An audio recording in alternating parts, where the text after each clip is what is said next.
संकल्प ही साहस, संकल्प ही सेना, संकल्प ही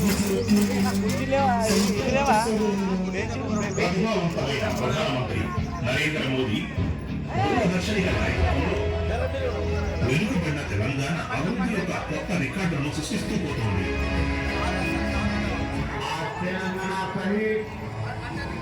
पूरा देश संपत्तिकरण के रास्ते पर चलना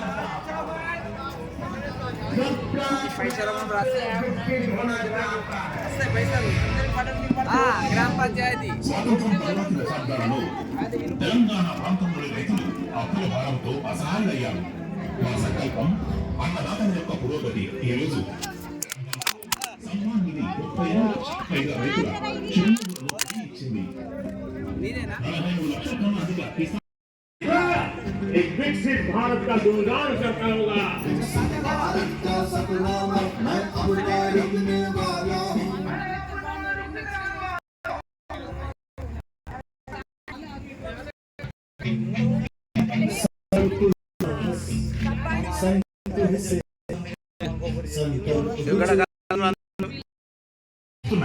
కష్టపడి పనిచేసే విశ్వకర్మ తోబుట్టువులు విశ్వకర్మ యోజనతో తమ హస్త కళలను మెరుగుపరుచుకుంటున్నారు. ఇది ఆనందించాల్సిన విషయం. తెలంగాణలో సికిల్ సెల్ నిర్మూలన కార్యక్రమం నేడు గిరిజన ఆరోగ్యాన్ని కాపాడుతోంది మరియు ఏకలవ్య మోడల్ రెసిడెన్షియల్ స్కూల్ వలన వారి పిల్లల భవిష్యత్తు ఉజ్వలంగా ఉంటుంది.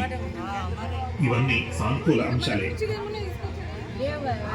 ఈ రోజు తెలంగాణలో సర్వతోముఖాభివృద్ధి యొక్క సంకల్పం నెరవేరుతుంది.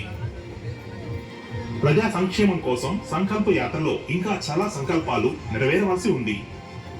దీని అంతిమ లక్ష్యం అభివృద్ధి చెందిన భారతదేశాన్ని నిర్మించడమే. और 2047 का जब तिरंगा झंडा फहरेगा तो विश्व एक विकसित भारत का गुणगान करता होगा। विकसित भारत का सपना मैं अब लिखने वाला हूँ। ఇలా వ్యాన్ వచ్చేసి ఆటోమొబైల్ వ్యాన్, దీని ద్వారా ప్రతి పథకాన్ని మనకు వాళ్ళు వివరిస్తూ తెలియజేస్తారు. సో తెలియని వాళ్ళు కూడా పూర్తి అవగాహన కొరకు తెలుసుకునే విధంగా ఈ ప్రోగ్రాం రూపొందించబడ్డది. అందులో భాగంగా ఈరోజు మన దగ్గరికి వచ్చారు. సో ఒక్కొక్క డిపార్ట్మెంట్ వైజ్గా వాళ్ళకి సంబంధించిన పథకాలు ఏవైతే ఉంటాయో వాళ్ళు చెప్తారు. అలాగే ఇంకా ఏమేమి ఉన్నాయో ఒకటితో ఒకటి మీకు వివరంగా వివరిస్తారు.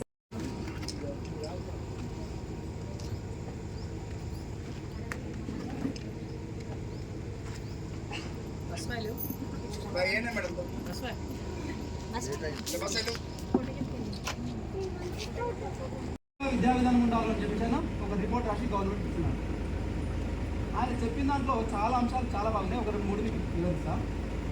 మనం నేర్చుకున్నటువంటి చదువు ఎట్లా ఉండాలంటే GECలో ఉండాలనుకోండి. గ్లోబల్ సిటిజన్షిప్ ఎడ్యుకేషన్ ఉండాలంటే. అంటే ఇక్కడ నువ్వు చదువుకున్నావు అంటే నువ్వు అమెరికా పోవడానికి రెడీ ఉండాలా, ఆస్ట్రేలియా పోవడానికి రెడీ ఉండాలి. ఇప్పుడు సామాన్యంగా అందరూ కూడా NRL పోతున్నారు కదా, అబ్రాడ్గా చదువుకోవడానికి ఉద్యోగాలు చేయడానికి పోతున్నారు. ఇప్పుడు అమెరికాలో ఎక్కువ పర్సెంట్ మన వాళ్ళే ఉన్నారు, ఆస్ట్రేలియాలో మన వాళ్ళే ఉన్నారు, ప్రపంచంలో ప్రతి దేశంలో కూడా మన వాళ్ళు ఉన్నారు.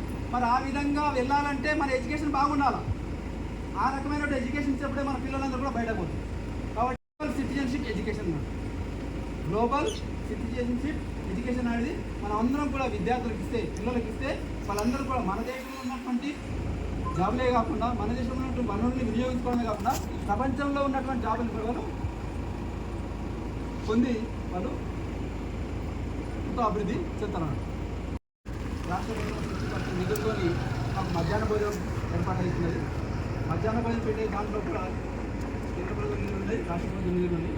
అంతేకాకుండా ఈ మధ్య వచ్చిన ఒక కొత్త స్కీము చాలా బాగుంది. అది FLN అనే స్కీమ్ వచ్చింది, ఫౌండేషనల్ లిటరసీ అండ్ న్యూమరసీ అని, FLN. అంటే గతంలో ఉన్నటువంటి ఎడ్యుకేషన్ సిస్టమ్కు అదనంగా కొద్దిగా జవసత్వాలు ఇస్తూ ఇంకా పిల్లల్ని బాగా అభివృద్ధి చేయాలి, పిల్లల్లో కూడా చతుర్విధ ప్రక్రియలు బాగా డెవలప్ చేయాలి, వాళ్ళకు చదవడము రాయడము అన్ని రంగాల్లో కూడా వాళ్ళకి కొద్దిగా అవగాహన కల్పిస్తూ, ఇప్పుడు నేను చెప్పిన కదా గ్లోబల్ సిటిజన్షిప్ ఎడ్యుకేషన్ విద్యార్థిని తయారు చేయాలని, ఆ విధంగా తయారు చేయడం కొరకు ఈ యొక్క FLN ప్రోగ్రామ్ని ఏర్పాటు చేయడం జరిగింది. ప్రాథమిక స్థాయిలో ఎఫ్ఎల్ఎన్ అని, హై స్కూల్ లెవెల్లో ఉన్నతి ప్రోగ్రామ్ అని పెట్టడం జరిగింది. ఈ ప్రోగ్రాం వల్ల కూడా చాలా పాఠశాలలో కూడా ఎడ్యుకేషన్లో చాలా మార్పులు వచ్చినాయి. ఆ ఎడ్యుకేషన్ మార్పుల